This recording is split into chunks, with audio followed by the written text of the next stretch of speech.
మనకి కళలు వస్తూ ఉంటాయండి. అది సహజం.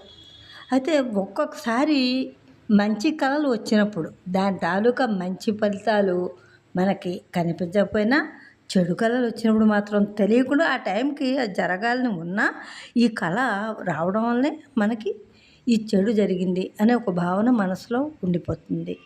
అందులోనూ తెల్లారుజామున అంటే 3-5 మధ్యలో వచ్చిన కళలు నిజం అవుతాయి అనేసి కూడా అంటారు. అటువంటి చెడు కళలు వచ్చినప్పుట ఈ శ్లోకం చదువుకుంటే ఆ చెడు కళకి ఉండేటటువంటి దోషం పోతుందిటండి. హిందూ శాస్త్రాల ప్రకారం ఈ 7 అత్యంత శక్తివంతమైన వాళ్ళు. చిరంజీవుల కోవ లేదా అంటే కాల నియంత కోవలోకి వస్తారు. ఈ శ్లోకం రాత్రి పడుకోబోయే ముందర చదువుకుంటే చెడు కళలు రాకుండా ఉంటాయండి.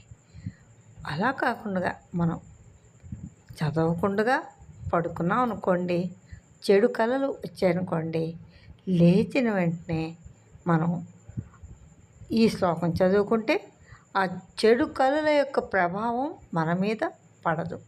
అంటే ఎటువంటి చెడు కళ అయినా సరే ఈ శ్లోకం చదువుకోవడం వల్ల దానికి ఉండేటటువంటి దుష్ఫలితాలు పోతాయటండి.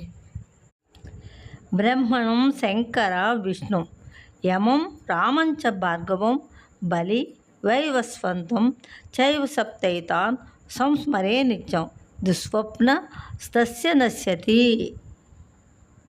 ఈ శ్లోకంలో ఉన్న 7 మహాపురుషులు, దేవతల పేర్లు.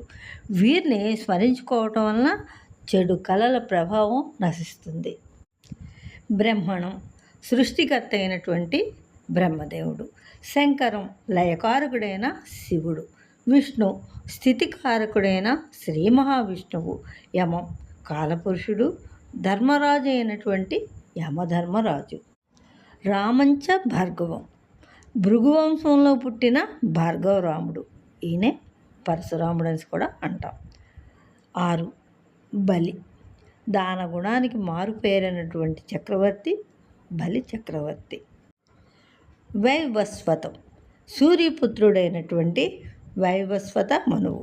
అంటే ప్రస్తుతం జరుగుతున్న కాలానికి అధిపతి ఆయనే. ఇదండి, విన్నారు కదా, చెడు కళలు వచ్చినప్పుడు ఈ శ్లోకంలో ఉన్న 7 మహనీయుల గురించి విన్నాం కదా. మనం కూడా ఈ శ్లోకం కంఠస్థ చేస్తే ఇంట్లో చిన్నపిల్లలు ఉంటారు, పెద్దవాళ్ళు, అందరికీ కూడా మంచిదే కదండి.